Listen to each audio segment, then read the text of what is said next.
Music is more than just notes and chords. It actually has the ability to make you feel better. A study by the American College of Surgeons found patients who listened to music after surgery saw a significant reduction in pain. They tended to use less morphine or opioids during the healing process, and they experienced a reduced heart rate, which improves recovery. When Lillian Connect was diagnosed with a rare form of cancer, music changed her life forever. Photojournalist Greg Simpson shows us how music helped her and sent her on a career path she didn't expect. I was in my senior year of high school when I was on a beach family vacation in Florida. I thought I had a knee injury running in the sand, and for a while we thought it could have been something meniscus related, but I had no idea.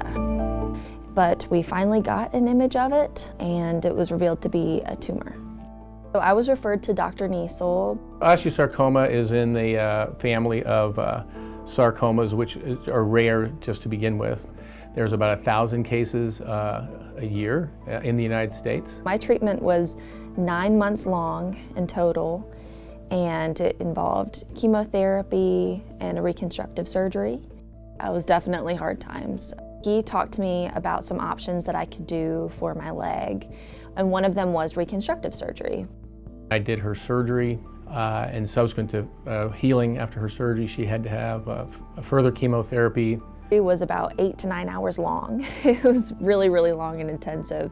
I remember waking up in a full leg cast at that point. I couldn't move it. I had to learn to walk again, and it just seemed like all of these worries and things to do were clouding my mind for sure. So as I'm talking with Lily around the time of her surgery, you know, as a teenager, I said, "Oh, what are you afraid of?" And she tells me, "I'm not gonna be able to walk. I don't know if I'm gonna keep my leg. What do you want to be when you grow up?" And she tells me, she says, "Well, I like music. I think I might want to be a music therapist." And so of course the light bulb goes off for me, because I had done the same surgery on the same leg for the same diagnosis on Mason many years before. And Mason had actually recovered well, had gone to college at Queens, had become a music therapist, and actually came to work at Atrium. Whenever I met Mason, I was actually in the hospital recovering with my leg, and he knocked on the door, and I was having a really rough day. I didn't really want to talk to many people, and I was laying down, and I heard him knock. He said, "It's Mason, I'm here with music therapy." Good to see you. Good to see you too. He brought his guitar in and was talking to me and played a little bit of music, and he even showed me his leg scar, and it was really interesting to see and inspiring, especially just knowing that that could be me one day, and that was going to be me. I just knew moving forward that's what I needed to do and what I was called to do. Music and music therapy felt like home to me, and was something that I held on to so much whenever I was there in the hospital. And just surround yourself with that, and there's going to be people there and therapies there that could help you, and just don't be afraid to tap into those therapies and try things out that might be new.